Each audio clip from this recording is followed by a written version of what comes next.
Welcome to Showdown. I'm Mark Kaysen, and it is Wednesday, and that's May 1st, and everything looks quiet, calm, no problems. But actually, there is complete hysteria going on in my little world here in terms of just getting the equipment on, getting my book out, getting my phones together. By the way, speaking of my phones, 314-471-1968. But it looks like I've got all the chaos under control.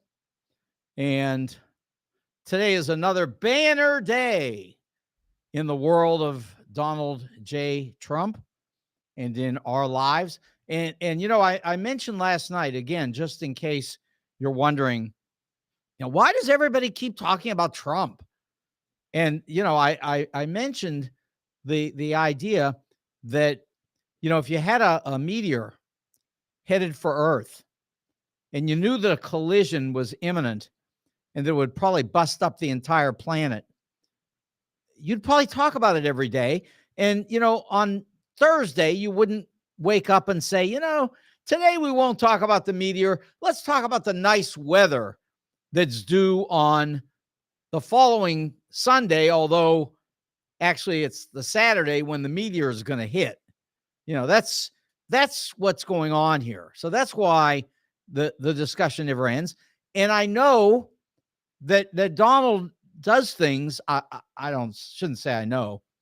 I believe that he does things because he wants to be the center of all this attention, even though it's very bad attention. And, if we had Mary Trump here, she could probably tell you a lot more detail since she's lived with all of that for her entire life. So she understands the ins and outs as a psychologist. How do you get a narcissist psychopath to act the way this guy does? Beyond me. My PhD work is in psychology, but educational psychology, not that other kind of stuff. Not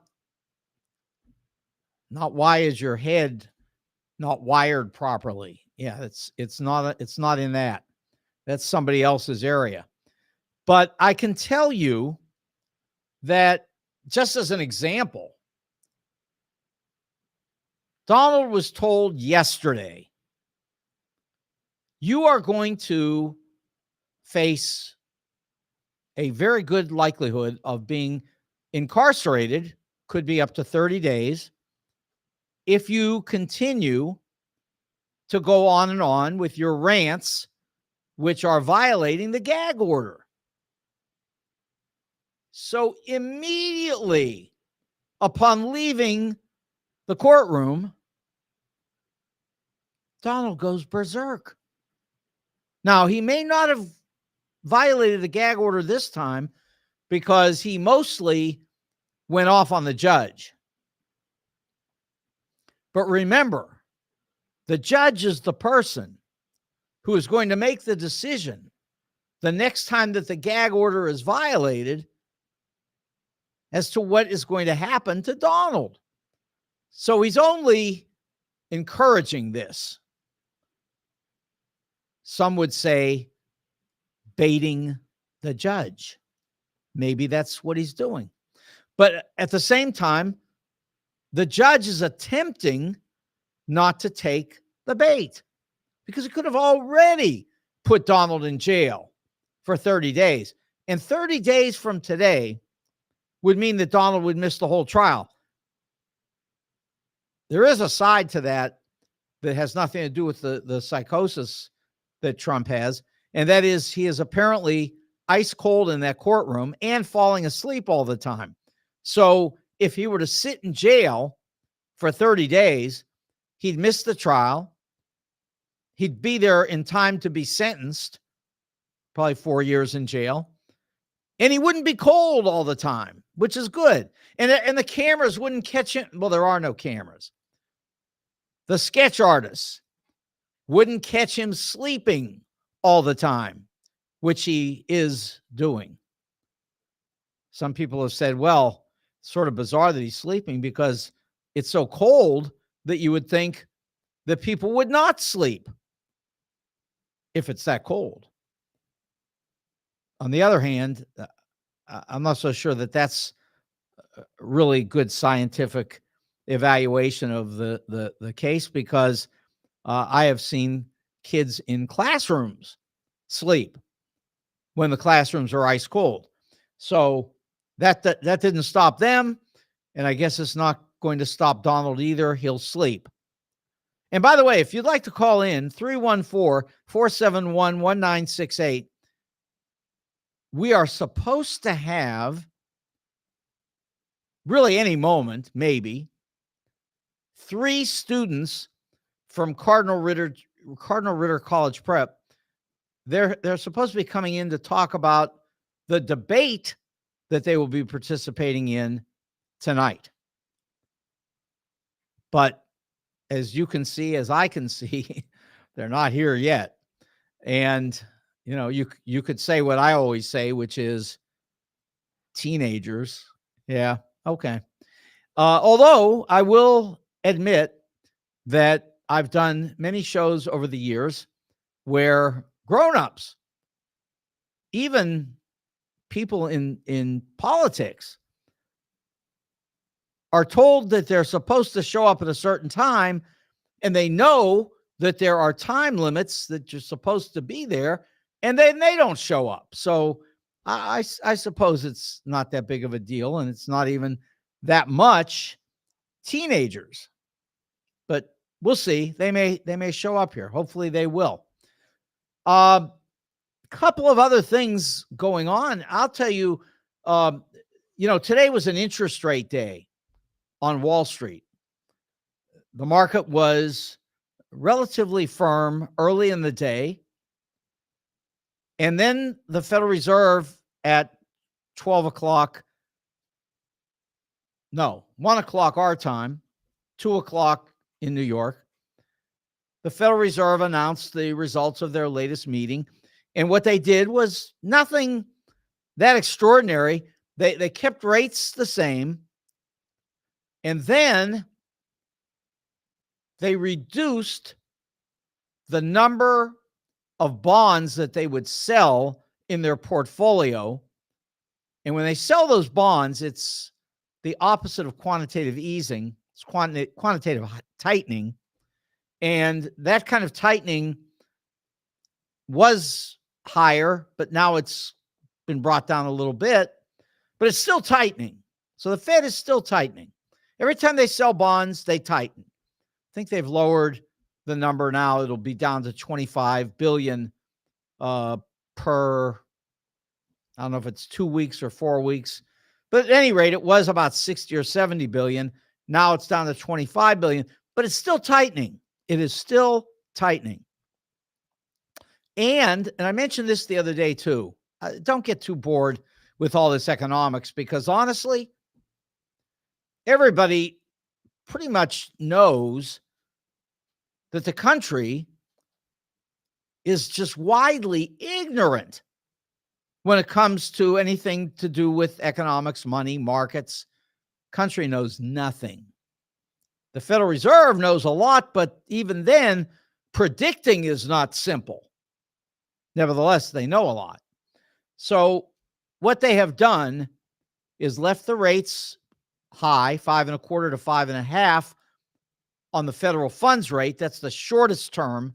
That's the rate that banks lend to each other at that rate. And it's like 5 times what it was 7-8 months ago. And that's an effort to bring inflation down, and it's working. But it isn't working well enough. So the Fed has decided that they're going to put any further changes on hold. Nothing up, but then again, no reductions in rate either. So that's all going to sit here, 5.25 or 5.5. The 30-year bond is like 4 3/4, 4 5/8, right in there. And what that tells you is we have an inverted yield curve, because you should have it the opposite way. Short-term rates should be lower, long-term rates should be higher. But the way we've got it with an inverted curve, that is tightening. It tightens everything for everybody in the economy, because short-term borrowing is expensive and people try to borrow in the short run, and they get hit with these high rates. So that's where we are. The Fed said, okay, we're not going to do anything big right now. We're going to just reduce the tightening and leave the rates the same. And at that point, the market exploded upward. So the market at that point went from maybe about 100, 200 points up in both the Dow and the S&P. And then soared to about 900 points up. That's a big move. It's a very big move, especially since the news from the Fed was relatively nothing. It was really nothing at all. So certainly not bullish, but the market exploded up. Now, you might wonder where it closed. After being up 900 points on that news, the market closed down for the day. So I'm sure that makes some people insane, trying to figure out what's going on. For traders, that's like paradise, because what traders do is watch for situations like that, where markets are hyped by any kind of news, and then they sell into it. It could be the opposite too. The market could be crushed by some news, and then traders would buy it. So no doubt, the smart people sold as the market rallied today to its high. And then, of course, the market caved in at the end.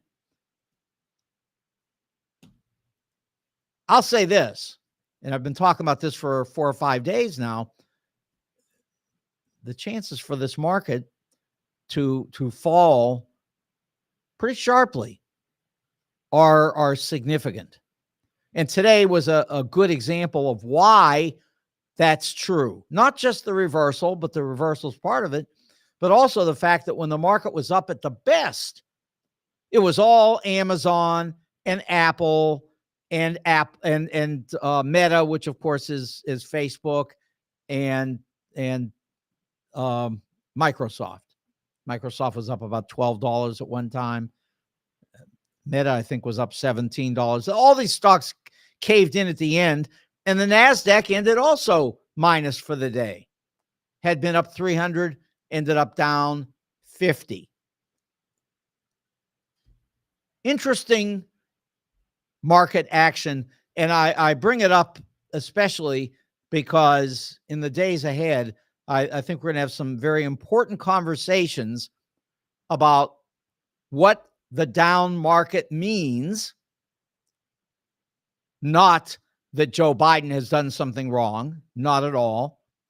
And I just think it's important to set the stage for this discussion so that it's not a matter of people saying, well, it's just random. It's not random. It's not random, not at all. It also interesting today, if somebody were to look at high yield bonds, they have been so weak. And high yield bonds are sort of a proxy for stocks, because high yield bonds are very low quality, so that there's no guarantee they're going to get paid back. And so it's really more or less whatever they do, up or down. And the fact is, they've been very weak in the face of some strength in the stock market. And that's also another sign of potential weakness coming in the stock market. So there are a lot of things going on here. But having said all of that, I mean, now I get to tell you the fun part of the day. Oh, did I love this? Because, yesterday I talked to you about a dead cat bounce. Now, it's a sort of a dangerous thing to talk about when Kristi Noem is out shooting dogs. So, you're talking about a dead cat bounce. You sound like you're just the same as her. But actually, this idea of a dead cat bounce in stocks, bonds, whatever, trading, it's a long traditional description of what can happen in certain kinds of markets. And essentially what it means, I know this sounds horrible, but if you take a cat up to the top of Trump Tower, and I have to admit the joke of all of this has always been the Empire State Building, but let's use Trump Tower. So you take that cat up to the top of Trump Tower and you drop it off, and it comes, plunging down. And then when it hits the bottom, the bounce is like nothing.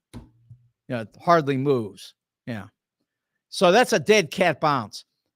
And I used that to describe Donald's stock. Donald's stock had dropped from 80 to 22. And you always get a little bounce. Doesn't matter. You always do. It doesn't matter what it is. So he got a little bounce in his stock. He probably thought it was a little more than a little. He was probably excited about it because he is Donald Trump. And you should know that his professor at when he went to business school, his professor said that he was absolutely the worst student he ever had. The worst. But at any rate, here Donald's sitting with his stock that's worth billions, which was really a gift because it's not worth anything, really. They've lost $50 million in the last year.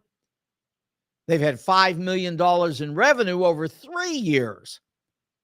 So it's like they're not in business doing anything. Nothing. But at any rate, given all of that, this morning, DJT, OMG is all I can say about that. DJT jumped as high as $55 a share. And one of the things that's been explained here in the last week is that this little dead cat bounce in DJT, it's a special purpose acquisition company, a SPAC. Anyway, it's gone up from 22 or 21 to 55. It was sort of precipitated by an effort to convince people who own the shares not to lend the shares to short sellers. So short sellers couldn't depress the stock. And that story spread around and has sort of helped to lift the company. But again, my enjoyment out of all of this was by the end of today, $55 this morning. Donald's stock was down to $45 by this afternoon. That's a 20% decline after a 5-day rebound. So I think, you can pretty fairly say Donald's screwed. But that's all right. I hope he is. He deserves it. He's trying to do it to the country, and we need to stop it. And one thing that will stop it is by taking away his gift, because trust me, he's so excited about that gift because he's never had anything in his life. Oh, a few bucks his father gave him. He lost that. A few bucks he made down the line from some other things. He lost that. Then he got the money from the television show. He lost that. I mean, he loses everything. Been in bankruptcy 5 times. He's got a problem. Everything he touches dies. That's somebody wrote a book called that. And here it comes again. So anyway, good luck, Donald. But when your stock drops below 22, which was the low a couple days ago, you'll understand the meaning of a dead cat bounce. But let's also say this off the Donald story about interest rates. You really have to keep them tight long enough to slow things down. And truly, this economy is booming. I mean, it won't stop for anything. The Federal Reserve is trying so hard to slow it down, and they can hardly get anywhere. And on top of everything they've done with interest rates, the fact that those rates are holding relatively high has caused the dollar to be very strong, which is really a funny thing as well, because I heard some people on another radio show the other day, and they were saying that the dollar is plunging because the world has lost faith in the United States under Joe Biden. Okay. There's only one problem. The dollar has not been going down. It has not been plunging. It has actually been going up. And, you know, when the dollar goes up, it really creates a lot of problems for everybody. In the first place, it does allow us to buy goods from other countries because our dollars are worth more. It does not allow people from other countries to buy from us because their currency is worth less. And believe me, this is a very difficult concept because people always get confused. Every time I teach it in the university, I'm not even talking, forget high school. At the university, people stare at you like, what are you talking about? But here's the reason that I bring this up. Aside from the fact that people come up with fake information and that needs to be shot down. But China is talking about, I mean, it's been rumored, they've been talking about a massive decline in their currency. That is to devalue their currency. What is it? The renminbi, whatever it is. In any event, I can tell you this. If China devalues its currency, it will allow us to buy a tremendous number of goods in China because relative to our currency, theirs is going down. That means ours is going up even more. So it would allow us to buy from China. But the problem with that is it would make it almost impossible for other countries, and especially for the Chinese, to buy from us. And that's what China would want to accomplish. It would sort of be an economic attack on the United States because we'd be buying from China and they couldn't afford to be spending their money over here with us. So that's the attempt. If they do it, they're talking about it, be an attempt on their part to hurt us economically. And it would, because we're already hurting ourselves in theory because our dollar is going up anyway. And that's just because our rates are higher. You know, when your rates are higher, it attracts money because people will put their money where they can get higher rates. And that money coming over here would strengthen the dollar. I know this is so complicated. This is enough to make anybody crazy. And I've done this on other people's shows, and they've said, have you come here to intentionally put people to sleep? Well, I'm sorry. I understand that people don't understand this. They can't figure it out. It's so complicated that after a very short period of time, everybody says, enough. I don't even want to hear anymore. Okay. Well, you don't have to hear anymore. But I will tell you this. Donald doesn't understand a bit of this. None of it. Zero. That's pretty sad, considering he went to a great business school, but it didn't really help him. And, I also mentioned, and then I'm going to get off of all of this, but I mentioned yesterday that there was a way to take care of the problem that we face when it comes to our debt, which isn't that big of a problem anyway, but people think it is. Well, you could have fixed it. You had 4 years to fix it. And that I'm including 3 years under Trump.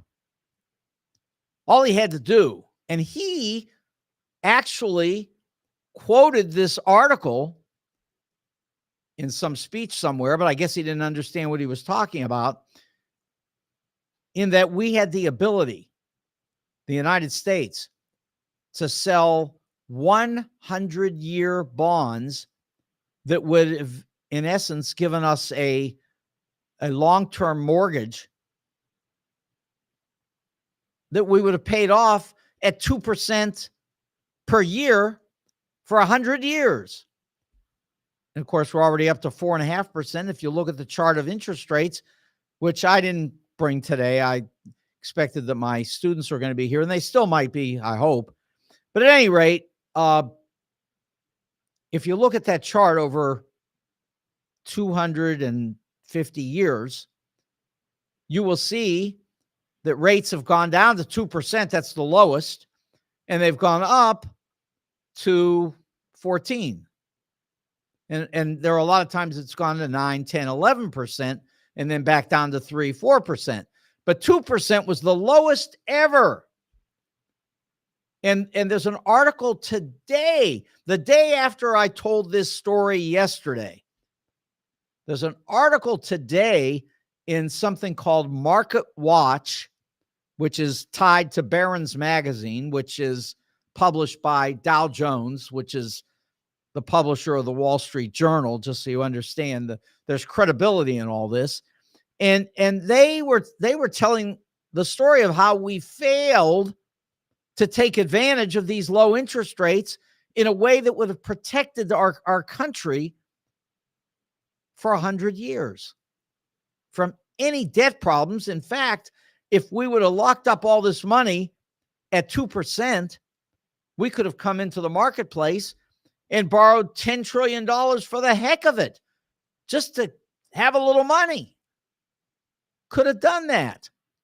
I mean, we could still do it, actually, because we're a wealthy country and we have the ability to borrow unlimited amounts of money. But, you would have hoped that our money people would have had some sense and taken advantage of this rare opportunity to lock in low rates. It's no different than a homeowner locking in a 3% mortgage instead of looking today at a 7% mortgage. Actually, it's now over 7. So it's the same actual process. We could have done it. We should have done it. Even Joe Biden could have done it for a short period of time before rates started moving up, and he didn't do it either. In fact, the article points out that one of the spokespersons for Joe Biden was asked about this, and the response was, we're not doing that. But they should have done it. And again, people knew about it, but it never happened.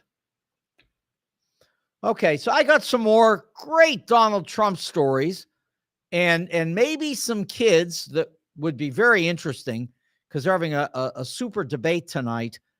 About 5 of my students will be discussing how you go about becoming a I do see the message. Thank you.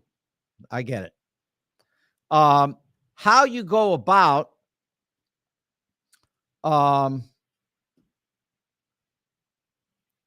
discussing all these ways of winning a nomination to be president, if we were doing things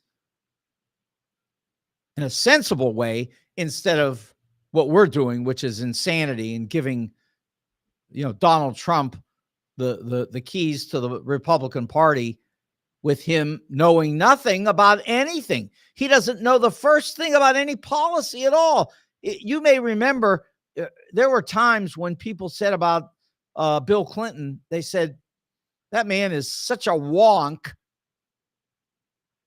that whenever there's any discussion of policy, he's the smartest man in the room. Now, maybe the smartest man in the room doesn't always do everything correctly and could make some personal decisions that aren't very wise, but he was the smartest man in the room, so at least you had that going for you. In this case, Trump is the dumbest man in the room, and they all laugh at how dumb he is. And when I say they laugh at him, I'm sure you recall when he was at the United Nations and he said some crazy stuff about how loved he was. And 193 countries at the United Nations were laughing at him hysterically. And he didn't even get it. He didn't know they were laughing at him, but they were. Okay. So what I'm going to do is talk about first dinner. Time for din pretty soon. And that is at 18,000 Chesterfield Airport Road. And of course, that's Wenty's. Wenty's is a great restaurant with wings and smoked meats and pizza.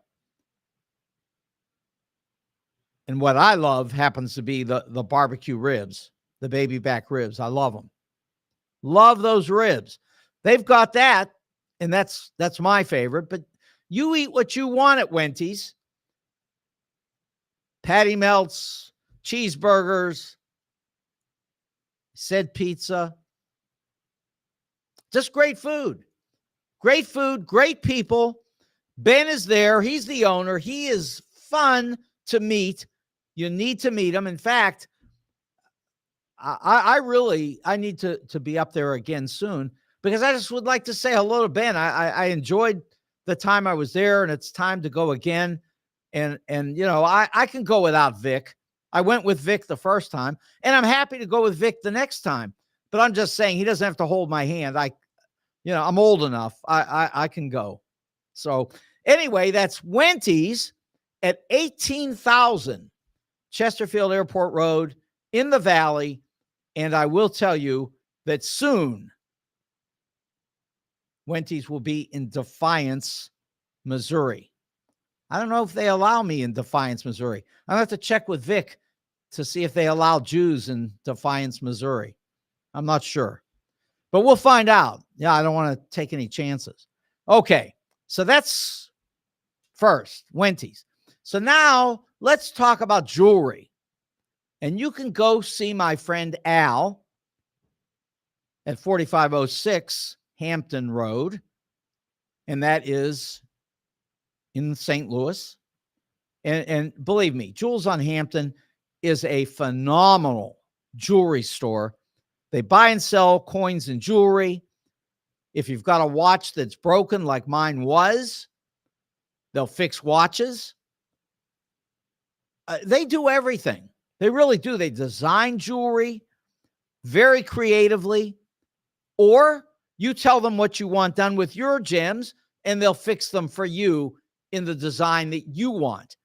Anything you want when it comes to jewelry at Jewels on Hampton, that's 4506 Hampton Avenue. I don't know what I said, road, or I don't know, gravel court or something like that. But anyway, no, it's Hampton Avenue, and that is in St. Louis. That's 4506 Hampton, and that's Jules on Hampton. Finally, my suits, I love them. You know, you may have noticed a trend. I talked about market trends here a little bit. You may have noticed a trend over the last 52 shows in my clothing. Not that it matters, but you know, there's a leaning towards blue. So yeah, that's out there. But there are different colors of blue, and believe me, I could wreck it in 2 seconds because I am colorblind. But so far, I've done very well following the instructions from the St. Louis Suit Company in Clayton, and they are on the corner of Forsyth and Central in Clayton, and they've been there for 29 years. Jay and Nick will help you anytime you go in. The rest of his family is mostly there too.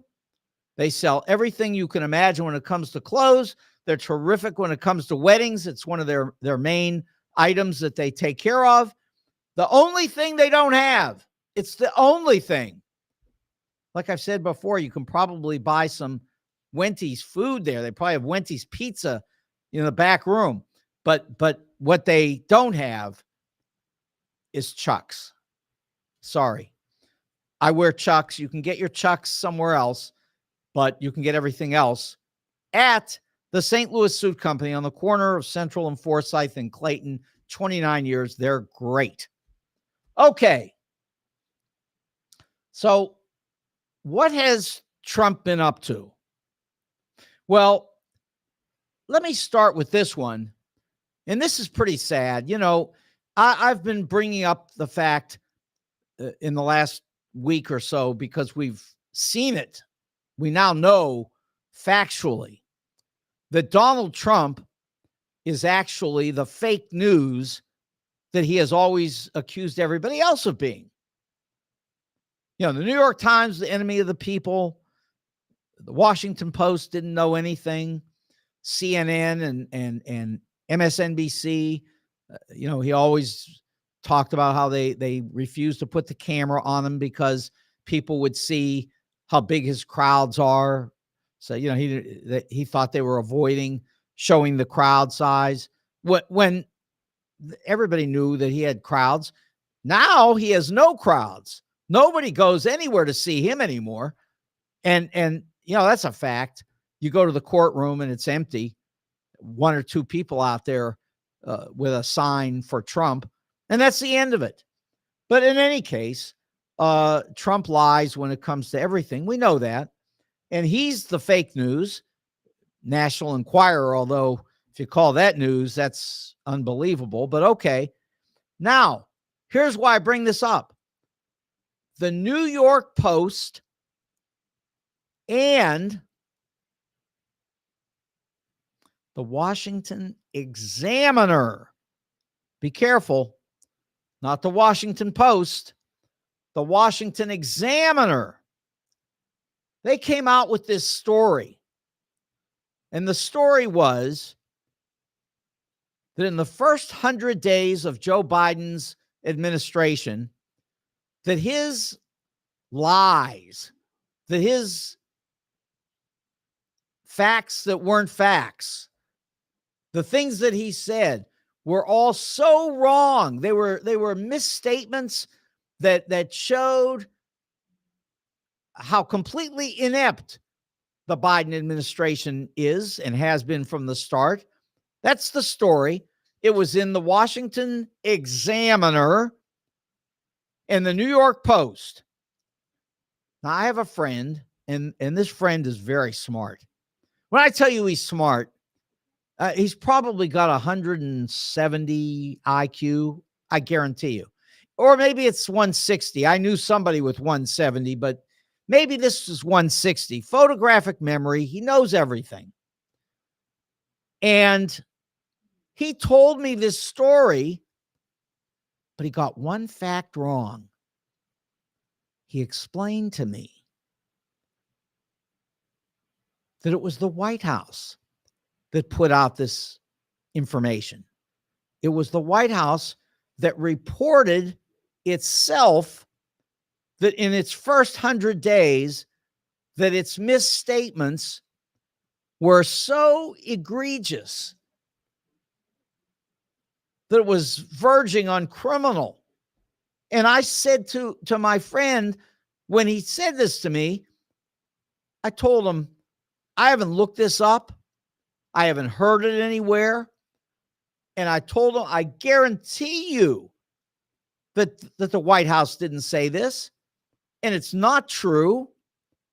And there's some fake news that put this out. Anyway, he assured me I was wrong, but I was determined to look it up. And normally I wouldn't even check him this way because he knows everything. Lo and behold, I was 100% right. The story was out of the New York Post and the Washington Examiner. And when it was put in front of the White House spokesperson, Kirby, he laughed it off and said it was ridiculous. So it was the opposite. The White House didn't say that they were revealing all of these lies that they had told throughout the first 100 days of the administration. Instead, it was the opposite. The New York Post, which gets everything wrong, and the Washington Examiner, which intends to get everything wrong. They told this story, and of course, it was denied immediately by the White House, and it is wrong. It's not true. Maybe you can find a copy of this story in the National Enquirer, probably, but that's going to be it. The New York Post, the Washington Examiner, and I didn't see anything in the Enquirer, but that would be the only other place to look.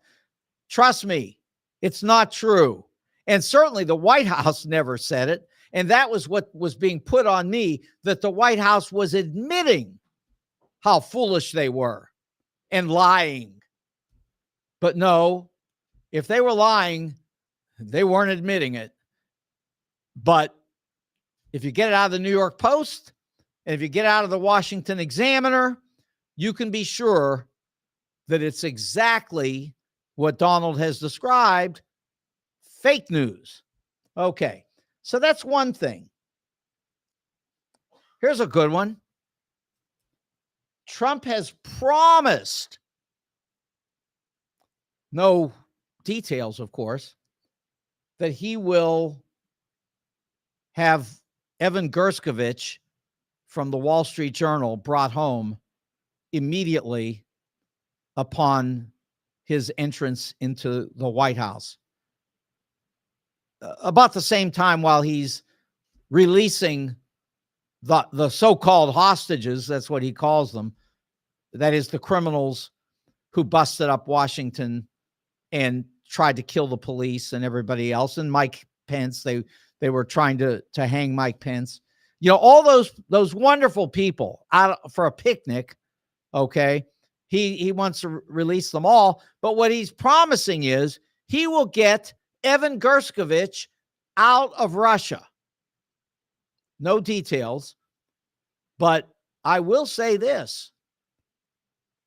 I almost believe it because, you know, his puppet master might very well agree to letting him out, Gershkovich. I'm sure that Donald would want to make a trade like Joe Biden for Gershkovich or Hillary or everybody. But anyway, he could possibly get Gershkovich out. What he didn't say is, you know, I've got this puppet master, and yes, he could help me to get this out. I am a useful idiot, and I could probably implore Vladimir to let the guy go. And at that point, since Vladimir would become the owner of the United States of America, why not let the guy go? So maybe. But that's about the only way I could imagine that one coming down. And in any case, don't worry about it because Donald isn't winning anything. Or possibly, I've said this a number of times, and it's a good opportunity to maybe bring it up again, and that is president of the Prisoners Association. I could see that. Okay. Here's one. This is a good one. Trump will not rule out political violence by his people if he loses the election. So, in other words, he's saying that if he loses, the United States may have to sustain substantial political violence because, well, it's rigged if he loses, because he can't lose. How could he lose? I mean, did he lose the first time? Absolutely not. He won by a landslide, he says. And then he now says that he would be more upset about the court situation. He'd be more upset about it if not for the fact that the polling shows that he's winning again by a landslide. So it's another landslide in favor of Trump, according to Trump. And after we heard David Pecker, we're supposed to not understand that this is fake news. Okay. Just wanted to put that out there. Now, here's one for you. This is all in the last few days. Some of this he said before. This is just in the last few days. Trump says that he could end all of this mess in Israel, that there wouldn't have been a war in the first place. There wouldn't have been any of the problems at our universities. None of this. It would have all been stopped because if Donald were president, none of this would have happened. Never. And anyway, if he were there, he could stop it all and everything would go back to perfect. Okay. I mean, it's pretty funny because this guy, he just looks at everything, and whatever it is, whatever he can find that somebody says is a problem, anything that looks bad, Donald says, raises his hand, and he says, I could fix it. Number one, that was his story in the first administration. Remember, he said, I alone can fix it with regard to the U.S. problems, whatever they were. He could do it. I alone can fix it. Of course, we're still waiting for it to be fixed, but that's okay. I alone can fix it. He did nothing. Every other week was infrastructure week. And the only infrastructure bill, which was the largest infrastructure bill in the history of the United States, was passed under, the old man who's feeble, who can't do anything and can't think and doesn't know anything, just nothing. He can't walk, can't talk, can't think. But he passed the largest infrastructure bill in the history of the United States, while Donald did nothing. You know what they say? Bupkis. Get it? Zero. Okay, so that's the story there. So those are all some of the things that I wanted to talk about with regard to Donald. But come on, you didn't think that I would leave you without the best one yet. Come on, there's nothing better than this. This one, you know how I keep talking about women? Women are 60 to 35 right now in favor of Joe Biden. Now, maybe you don't believe that, and that's okay, because I'm going to give you a story now. It's out all over the country now. I mean, he said this earlier last night, I don't know, on an interview somewhere, and some other people are repeating it in the Republican Party. But this is the best. And, I'm sure that when women become more aware of this one, there's going to be a landslide of voters to vote for him, because I'm sure every woman wants this. And the funniest part of all is that the women who are part of, the Donald Nut Patrol, those will say he never claimed it, he never said it, has nothing to do with him. The Republicans don't want to do this. You're making it up. It's fake news and all that. I understand. They'll say it. But believe me, the tape is out here, as it always is, because Donald says it right in front of a camera. He doesn't care. So here we go. Perfect timing to end a perfect show, beautiful show. It's, just like the phone call he made to Georgia. It's all perfect. Here you go. Donald wants, this is hysterical, actually. He wants to monitor women's cycles. That's what he wants to do.